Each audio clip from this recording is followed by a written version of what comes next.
and welcome to our show today. We're going to be talking about professional dog training, and you're going to get some secrets on what to do if you have a dog that misbehaves, and you're going to find out about the wonderful dogs that you might want to have. So I have joining me today Gloria Holland, who's going to introduce you to our next guest, who is the Always On Command professional dog trainer. Gloria? Hello, everyone. How are you? And I would like to introduce you to Paul, who runs this wonderful service that I think more people need to take advantage of. Sounds good. We're so glad to have you here. Please tell us about yourself. I'm Paul A. Balbeck III, and I started Always On Command professional dog training in 1978. I've been doing it a long time. I look younger than I am. We all do. And we do different things. So we do obedience training, protection training, personal protection, business protection. We deal with a lot of behavior problems, and some of the things I really want to discuss tonight are what I really see is lacking in understanding between the dogs and their owners, and that's leadership skills. It's very important. It's probably 90% of problems stem from the dog doesn't see their owner as the alpha, the leader. And so the dog takes that position, and you get a lot of rebellion, a lot of problems. So well, one of the things I want to do, and you can wait till the end if you want, is for those of us who have a fear of dogs because somebody was attacked in the family and instilled the fear in them, or people who've had their own dog turn on them. So we'll leave that for the end of the show, okay, so everybody will watch and find out how to not be attacked by a dog, okay? Okay. So you want to know what to do if a dog approaches you? But we'll leave it till the end of the show. Okay. We can talk about all these other things, but when we have enough time, because I want people to know, because, you know, their kids could get attacked, they could get attacked, and I want them to know what to do. If I may, though, I think to start out, I guess two questions I have is, my family always adopt kennel dogs or, you know, abandoned dogs. So when a family is looking for a dog, maybe let's talk about getting the right fit. And then for those people that have a pet, maybe that has behavioral problems or whatever, we can address how to handle that. Sure. You have to get the right breed of dog to match your personality or your family's personality. I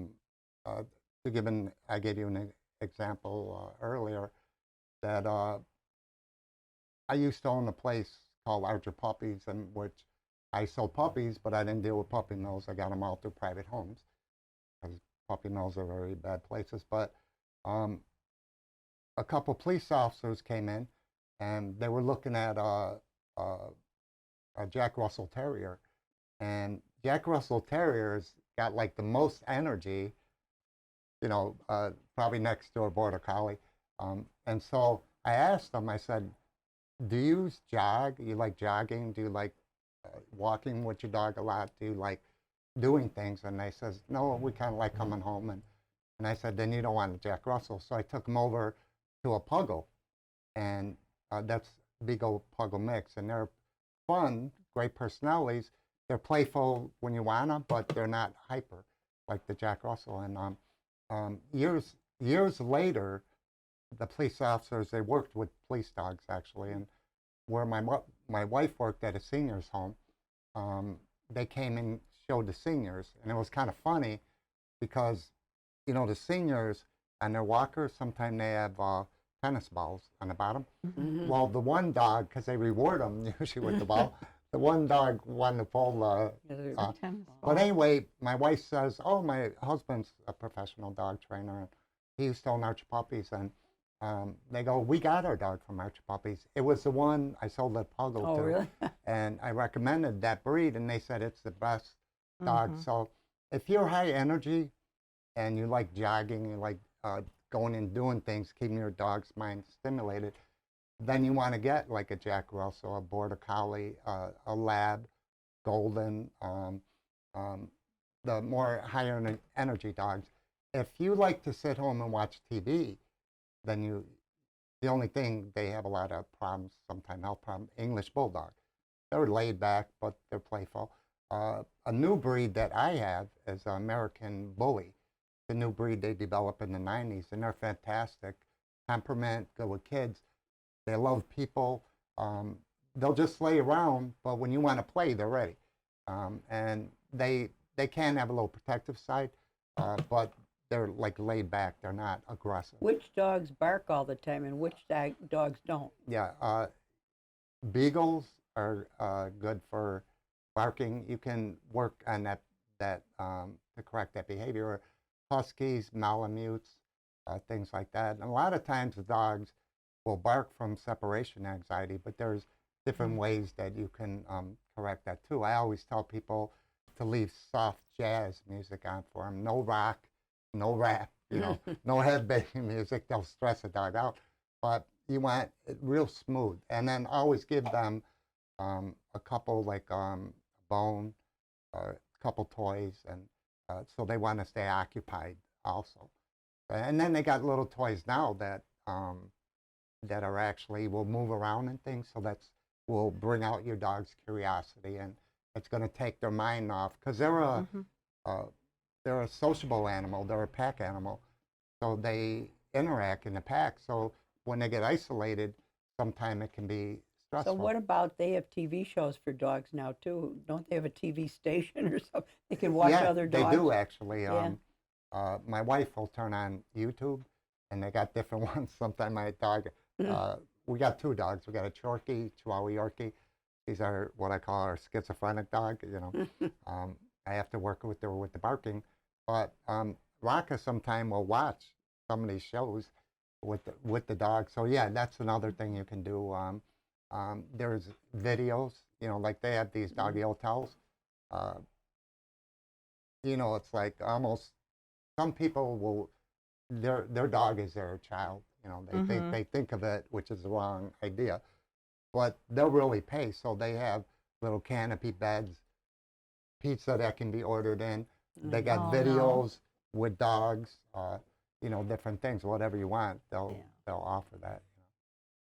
I was in a hotel that had dogs right next to us one time, waking us up at 5 o'clock in the morning and barking all the time. And, they would leave the dogs, and then the dogs would be mad, which I guess they're not supposed to do in the hotels. But. Yeah. And so you want to look, too, when you mentioned about looking for dogs, the breed that matches you. What are you looking for in getting a dog? If you want protection, you're maybe a single woman, but if you get a breed that's protective, you've got to do obedience training with that. Shepherds, Rottweilers, the more that are bred for protection. So if you're looking for that, are you just looking for a nice family dog? Because the protection dogs would be like Dobermans, German Shepherds, Rottweilers, them type of breeds. Then you have just family type dogs. Now, my favorite dog before I got the American Bully is German Shepherds, because they're almost always good with kids, they're intelligent, and they're protective, which, I like. So you get the best of all worlds, but they shed a lot. So you got to take that into consideration. Now, if you just want a dog that's just fun and family dog, great with kids, the Labradoodles are coming out with their Golden Doodles and Labs, Golden Retrievers. Beagles are great little dogs with kids. So you want to look for the breed that matches you. Otherwise, you're going to be frustrated later, and the dog's going to be frustrated. Well, you mentioned Chihuahua, and one of the funniest stories I ever heard was a burglar saying the hardest dogs that he hated to see was a Chihuahua breaking into a house. Because they yipped and they ran around in circles and they were a big deterrent, surprisingly. So protection doesn't always necessarily go with size. Yeah.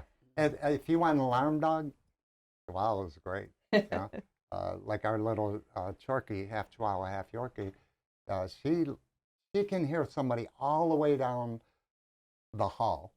Her ears are like the Chihuahuas, it's kind of fuzzy like Yorkie.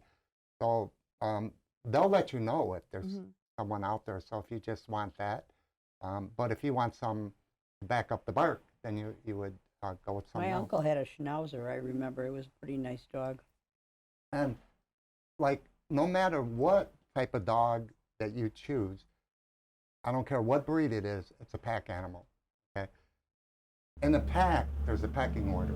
This is what I was talking about. I'd really like to share just some basic things, and then people can do their own research. There's a lot on the internet, but be careful. There's a lot of garbage too. I've been doing this since '78, and you got a lot of stuff coming out, always using treats. What happens when you don't use treats? Now, I'm not against treats, but using them to get some motivation, but not using it all the time. So what you want to do to where you make your dog want to please you, want to submit to you, is remember here's what people do. They're a pack animal, okay? People go get a puppy, right? I'm going to go get a puppy. So they come home. What happens? Look at my baby, my daughter, my son. Now they think of it as a human being. And dogs are not human beings. You know, God created different species, right? So a dog's a dog, and they think like a dog. They think like a pack animal. Humans are different. We communicate different. We communicate by words. You know, we do some body language. I'm not Italian, but I talk like an Italian. So dogs communicate by eye contact, sound, you know, whines, growls, barks, body language. Some people overtalk to their dogs, you know, because the dogs are going like this. Yeah. Yeah. And they go, my dog knows just what I'm saying. No, they don't. They're trying to figure out what you're saying. You don't want to, when you communicate with the dog, give a lot of words. You know, especially on commands. You want to give a basic one word for a command. But here's the problem. When you treat a dog like a human being, all right, you're not loving them. You're actually hurting them, because if a dog doesn't know its place in the pack, they get very insecure. Like you think of the wolf pack, or any type of coyote pack, you know, wild dog pack. There's this pecking order, and everybody knows their place. And you have an alpha dog, that's the top dog. And all the rest of the dogs submit, they obey, and they want to please them. And they each know their, you know, you've got from the alpha, different statuses till the omega dog. That's the old one that's weak and everybody picks on. So your dog needs to see you as the alpha, the leader. Now, if you're not the leader, he thinks like a pack animal, right? Who's going to take that position? He'll try to. Exactly. Yeah. And that's where you get problems, and it can get to aggression with your own dog. If he grows up thinking he's the alpha, well, the alpha leads, he disciplines, he corrects, he protects the pack. Well, if you told your dog in his language what he understands by doing certain things, I'll get into in a minute, that they're the alpha, now you tell them to get off your bed, get off the couch, or you know, they're coming up by your food, hey, and all of a sudden they bite you, or they growl, and the next step from a growl can be a bite. So you can avoid all that problem, because and for your dog to be feeling stress at home, because I don't know my place. The dog that knows its number in the pack feels very comfortable. Okay, but what about, for instance, my friend's son has a dog and she lives with them. And the son is like the alpha to the dog, but she's not. So the son goes on vacation and she gets attacked by the dog. Yeah. So, but I mean, when you have a lot of people in a family, how does the dog, you know, figure out what place they're in? Yeah. One thing, if someone's going to get a dog, like if you have a child, are you going to give them an education? Of course, right? So they know how to make a living. They know how to, you know, think and interact socially. You know, in school you learn them things. So same thing with the dog. If somebody's going to get a dog, one thing they should be, like with the internet, like I said, watch who you're listening to. There's no excuse not to understand some things, how to interact from when you bring that dog as a puppy or an older dog into your house, and establish that leadership. And every dog, I think, should have at least or dog owner, especially a new dog owner, at least go to a class for training. I don't like classes because they go about 45 minutes to an hour. Your dog's attention span or your puppy is 15 to 20 minutes. So they're going to start acting up because their attention's gone. I specialize on one-on-one training where I go to the people's homes and I teach the owners how to train their dog and counsel them on leadership, how to correct But behavior. can there be problems. 2 leaders in the house? Oh yeah, because Or in a 3 pack, leaders? Yeah. a lot of times you have like a male and female that would be the alpha. Mm. But there'll be one that will be the alpha. So when you do, see, even a training class, if they don't teach you leadership skills, the dog might listen in class to you, but I've had people tell me this, but I get him home and he's doing the same thing. I had 2 lawyers that sent their dogs out for training and it cost a good bucks. They said it listened a couple days and it just went back to the same. You know what terrifies me that I see on television? They'll bring a little child home, even a baby, and put it on the floor in a little thing, and then this big dog is running around, and the dog doesn't know what the baby is. And I mean, it scares me to death that they're going to attack this child. That's why I say do research. Learn when you bring a baby home. How do you introduce it to the dog or a new puppy into your pack? You're the pack. But I mean, do you suggest anybody can put a baby down there and have any kind of dog I wouldn't around? do it just like that. No. And especially you got to watch what's your dog. Does he like kids? Now, if he thinks he's the alpha, now you're giving more attention because the alpha gets a lot of attention from the pack. Now you're giving more attention to this little creature that they don't know what it is. And dogs do get jealous. Yeah. I've seen that. Yeah. before. Now, a real good dog is just going to really take to that baby and pick up that it's part of the pack and it needs to be protected. You know, you'll see them actually if the door's open and the 2-year-old starts to go outside. I've seen dogs where they get in front of them. So let me just finish with leadership skills. So if your dog sees you as the alpha, the leader, they want to obey you, submit to you, and please you. That's what you're looking for in training over treats. So some things to do for that. Let me give you one thing that happens all through the day that you communicate to your dog. Dog comes up and he's like this. Pet me. You know, some dogs, the more alpha types, because they would be the alpha in the pack, you know, if they're wild, they'll grab on your hand or they're looking at you or going like this. Oh, look at, he wants me to pat him, right? What are you doing? He demanded your attention. You're submitting to him, right? So instead of you training the dog is training you. Exactly. Now your dog needs affection. It needs 3 things, and people get them mixed up. They want to give the dog love, what they think would make me as a human being feel loved. But your dog needs exercise, it needs discipline, and it needs affection. Most people give affection first. That should be last. It needs, number 1, discipline, which is training. And that's part of interacting with the dog and doing some obedience training too. So, and they need exercise. If your dog is pent up with all this energy, especially if they're a working dog, a border collie, you don't give him exercise, something to do, he'll figure out in your house what to do, like rip out your couch cushion.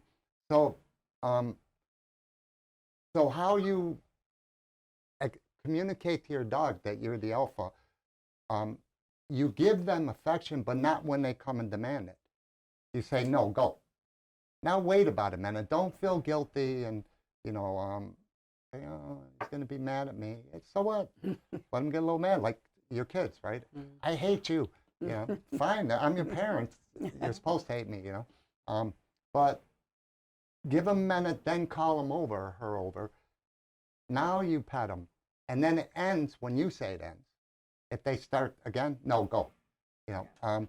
So now, see, all day long this happens. You're saying you're the alpha.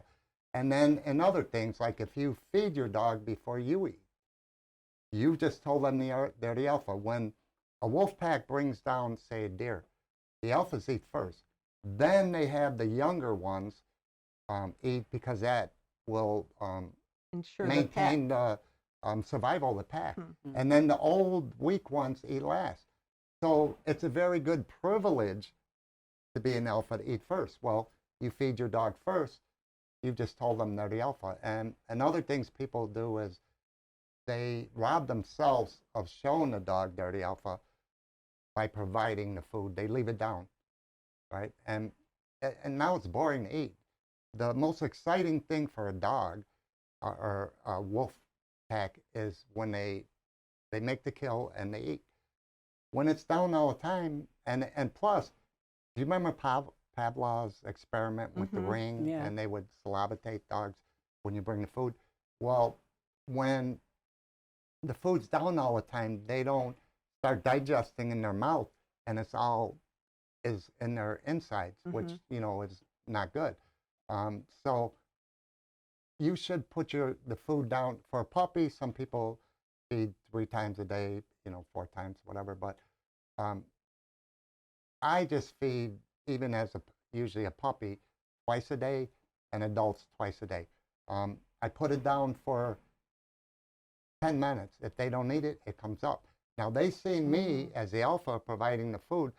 Plus, it makes dogs eat it because it will be gone, and it helps with housebreaking with the puppy. I eat, I drink water, I go to the bathroom, so I get them outside. So that's some things. Another thing is the alpha wolf would sleep high up on a little hill, higher than that's their throne than the other dogs in the pack. If the other dog any dog in the pack, sometimes some of the younger ones that are maturing will start, if they think the alpha's getting older, they'll start challenge. Well, he would right away jump on them, and they communicate very well. A lot of time it doesn't get into violence. He'll get over them, he'll growl, and they'll kind of have like it looks like they're showing their teeth, but it's a submissive. They roll on their back, and they're like that. So he's instilling in them, I'm the alpha. Don't forget it. He didn't have to hurt them, but that's his throne. Nobody can see. They're communicating. Now, if people let the dogs sleep in the bed with them, what did they do? They gave them their throne. Now, to sleep on the floor by the bed, so little, and like going in and out the door. The alpha leads the pack out, leads the pack in, and he also protects the pack. If you open the door and let your dog go out first, who's leading the pack? Yeah, I've seen people be pulled down the street by their dog. Yeah. Yeah. They just disrespect them. They're like, come on, I'm the alpha, you follow me. So what you do, you teach the dog to stay. You walk out the door first. Then you tell them, okay, now you went out first, you come in first. And that also stops them from bolting. Like huskies are real good for all of a sudden just taking off and you're chasing them. Okay, now, so we don't run out of Yeah. time, I want to talk about if you have a dog that you don't even know is going to attack you. Okay, if you're walking on the street, and certain areas are worse, especially bad neighborhoods. They sometimes they're letting their dogs run out. I grew up, what I say, in the hood by Cook County Jail. I don't live there now, but a lot of the people were from Mexico that moved here. Well, in Mexico, you let the dogs run around. In other countries, that's what they do. So there'd be a lot of dogs running around the neighborhood. And now you have sometime where they're making dogs aggressive, people that don't know what they're doing. Like a well-trained dog should be controlled. They shouldn't just be aggressive unless there's a reason. But say you're walking down the street, all of a sudden this dog's coming up to you, growling, his hair is up. One thing, I usually go. I usually don't raise my hand. If they don't, I'll pick up a stick or something and throw it their way. Most dogs will just take off. But if not, you don't want to look them in the eyes, because when two dogs look each other in the eyes, there's going to be a fight. You're challenging them. You don't want to run, because that brings prey drive. So what you want to do is you stand firmly. Don't look weak. You know, it's, remember, body posture, a dog looks at for leadership. So you're standing tall, even though you're afraid, you don't want to show it. And so a lot of time they'll try and, you know, run around you. Well, I would just face the dog and slowly walk where you could get into a yard. And if they did attack you, one thing, you're going to get hurt if a dog grabs on and rips, okay? If he grabs the hold, it's not going to do that. So if you do get a dog that did get a hold of you, you want to hold their head close to you, and then moving to where you can get away from this dog. And if they have like a choke chain on, you lift up like this way. It does something to their brain, and plus you're holding their head. But that's how you get even two dogs that are fighting. You never get in between them because they'll move. They'll just see movement. So if you can get a hold of their collar and you're moving it up like that, but usually if you don't show fear and you don't run, you're probably gonna, most likely, unless this dog's attack trained. And with that, again, you would hold their head or shove your fist down their throat, which is hard to do when you're afraid. But if you have this in your mind, because what happens when the dentist puts a thing on your tongue? You want to move away. So by doing that, and it would really surprise a dog, you know, it'd put them in a different mindset, and holding it. So they're going to want to move away rather than, you know, keep coming and ripping. But a lot of times if, you know, you're not showing no fear, you're standing there and you're just gradually, you know, even mountain lions, they'll try and circle you. And I've seen it happen. A guy, he kept turning, and the mountain lion actually gave up. So there's so much information that I still have questions, and I'm sure our We only have audience 2 does. minutes left. And we don't have enough time No. other than to maybe address where we can get some of this personal information from your phone number and yes. the name of your service. It's always on command, professional dog training. We're at 708-363-1611. 708-363-1611. Where are you located? I'm in Lisle, but It doesn't matter. You go I to the go house. Chicago, Yeah. different suburbs, south, north suburbs, and I do in-home training. So, and then I charge according to how far I got to go, and you know. But the nice thing is you can see the family interactions, the neighborhood, how the day-to-day life is with the pet. And by doing in-home training, I'm watching them, and I'll catch them right when they're doing something wrong, like using the wrong voice tone. I watch the thing real quick. It gets on my nerves. On YouTube, my wife had on dogs giving guilty looks. Well, the people are going, "You were a very good bad boy." And I'm thinking, they're sounding like good boys. You know what? That's like when people say no and they shake their head yes, or they say yes and they go like this at the same time. You have to use a firm tone of voice when correcting or giving commands, and happy tone when you're praising them when they do the right thing. Well, thank you for joining us. We'll probably have to have you back sometime, Hey. go into more depth about this. Yeah.